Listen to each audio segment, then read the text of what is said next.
তিনি দেবাদিদেব মহাদেব, ত্রিলোকনাথ, পরমেশ। তার চেয়ে শ্রেষ্ঠ কেউ নেই।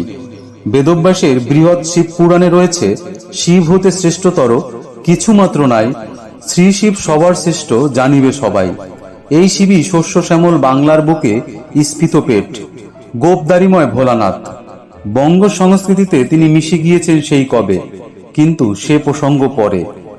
সভ্যতার উন্মেষ থেকে তিনি আরাধ্য, কিন্তু পুরাণ মতে তার আবির্ভাব কবে?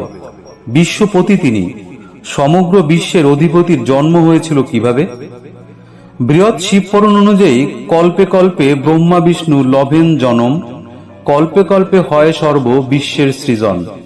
এরূপে সবার সৃষ্টি করি মহেশ্বর, সংহার করেন পুনঃ দেবাদেব হর। অর্থাৎ ত্রিদেব ব্রহ্মা বিষ্ণু মহেশ্বরের মধ্যে প্রাচীনতম তিনিই বাকিদের সৃষ্টি করেছেন। শিবপুরাণ তেমনই বলছেন। তিনি আসলে স্বয়ম্ভু, তাকে কেউ সৃষ্টি করেননি। তিনি নিজে নিজেই উদ্ভূত হয়েছিলেন।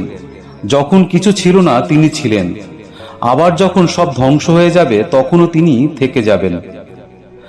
আপনারা সবাই জানেন যে ভগবান শিব আমাদের অন্যতম প্রধান দেবতা। তিনি নিরাকার, নির্গুণ, সম্পূর্ণ।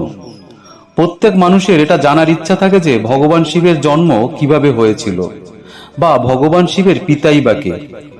আপনাদের বলে রাখি যে শিবের জন্ম সংক্রান্ত কোনো বিষয় কোনো পুরাণ বা কোনো প্রাচীন বইতে নেই, কিন্তু পুরাণে এমন দুটি কাহিনী পাওয়া যায় তার থেকে আমরা শিবের জন্ম সম্বন্ধে কিছু অনুমান করতে পারি। জানুন সেই কাহিনী। এখনো যারা চ্যানেলটি সাবস্ক্রাইব করেননি, অবশ্যই চ্যানেলটিকে সাবস্ক্রাইব করে আমাদের সঙ্গে থাকবেন। নতুন নতুন ভিডিও নোটিফিকেশন পেতে সর্বপ্রথম বেল আইকনটি অ্যাক্টিভ করে রাখবেন এবং কমেন্টে হর হর মহাদেব লিখতে ভুলবেন না।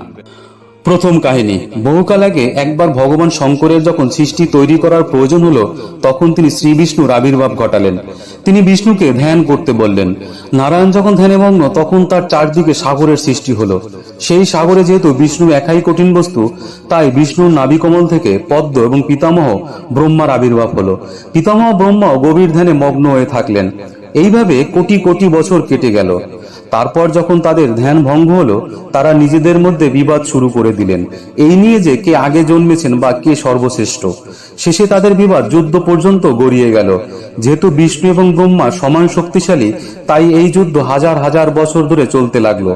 ভগবান শিব যখন দেখলেন যে তাদের যুদ্ধ থামার কোনো সম্ভাবনা নেই, তখন তিনি একটি অনন্ত স্তম্ভ রূপে বিষ্ণু এবং ব্রহ্মার মাঝখানে আবির্ভূত হলেন। আর তখনই আকাশবাণী হলো যে তোমরা দুজনের মধ্যে এই স্তম্ভের আরম্ভ বা অন্ত যে খুঁজে পাবে সেই সর্বশ্রেষ্ঠ বলে বিবেচিত হবে। এই বাণী শুনে ভগবান বিষ্ণু স্তম্ভের নিচে চলে গেলেন, আর পিতামহ ব্রহ্মা উপরে চলে গেলেন। তারপর অনেক খুঁজেও বিষ্ণুদেব এই স্তম্ভের অন্ত খুঁজে পেলেন না। তখন বিষ্ণুদেব আবার স্বস্থানে ফিরে এলেন আর ভগবান শিবকে বললেন, হে ভগবান, আপনি অনাদি অনন্ত, আপনার স্বরূপ খোঁজা আমার মূর্খতা ছিল, আপনি আমাকে ক্ষমা করুন। অপরদিকে ব্রহ্মা নিরন্তর উপরের দিকে ছুটে চললেন। অনেক খুঁজে স্তম্ভের মাথা দেখতে পেলেন না। তখন তিনি একটা ধুতরা ফুল দেখতে পেলেন। তিনি ফুলটিকে বললেন যে তুমি ভগবান শিবের কাছে গিয়ে বলবে আমি স্তম্ভের আরম্ভ খুঁজে পেয়েছি, আর তুমিই তার সাক্ষী। তারপর ব্রহ্মা সেই ফুল নিয়ে শিবের কাছে এলেন এবং বললেন যে আমি স্তম্ভের উৎস খুঁজে পেয়েছি, এই ফুলটিই তার সাক্ষী। মহাদেব একথা শুনে ভয়ানক ক্রোধিত হলেন এবং স্তম্ভের যে কোনো উৎস এবং অন্ত নেই সেটাই বললেন, এবং আরো বললেন আমি অনন্ত, পরিপূর্ণ, আমি চরাচর, ব্যাপক, আমি সম্পূর্ণ, আমি অপূর্ণ। ভগবান ব্রহ্মা তখন তার ভুল স্বীকার করলেন এবং ব্রহ্মা আর বিষ্ণু মিলে শিবকে বললেন যে উনি যেন তাদের মতো নির্দিষ্ট সকার রূপ বিরাজ করেন। মহাদেব সেই কথা মেনে সেই স্তম্ভ থেকে সকার রূপে প্রকট হলেন, যেই রূপকে আমরা পূজা করে থাকি। দ্বিতীয় কাহিনী। একবার এক ঋষি মহাদেবের কাছে জানতে চাইলেন তার পিতাকে। তখন শিব বললেন ব্রহ্মাই তার পিতা। এবার ঋষি আবার জানতে চাইলেন তাহলে ব্রহ্মার পিতাকে। তখন শিব বললেন বিষ্ণুদেব ব্রহ্মার পিতা। ঋষি আরো কৌতূহলী হয়ে জিজ্ঞাসা করলেন তাহলে বিষ্ণুদেবের পিতাকে। তখন শিব বললেন আমিই বিষ্ণুদেবের পিতা। মহাদেবের এই কথা শুনে ঋষি আশ্চর্য হয়ে গেলেন এবং বুঝতে পারলেন যে শিবের জন্ম রহস্য জানা অসম্ভব।